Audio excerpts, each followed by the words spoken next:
Bon dia des de la Conselleria de Valoració Econòmica de Persones. Una escola de Mallorca ha quedat sense excursió de final de curs. Per què? Perquè els autocars tenien una altra feina. M'encanta perquè és una lliçó educativa. Els nens havien d'anar a la platja però finalment han rebut una classe magistral d'economia. Nens, avui aprendrem una cosa molt important. Si qualcú paga més que tu no hi vas.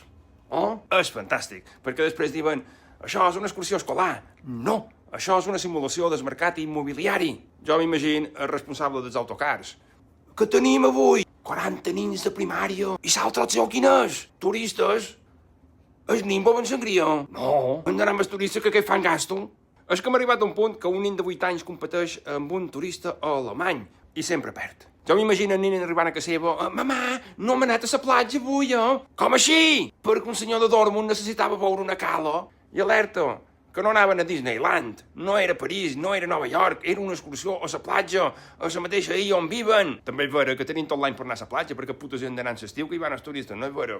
Haver anat en l'hivern. Ara pareix que per anar a la platja primer has de passar per Booking, Seriosament, jo crec que aquests nens no han perdut una excursió, han guanyat una experiència. Han après molt prest quina és la jerarquia real. Primer va el turista, després el turista, i finalment un altre turista. Ja després, ja veurem.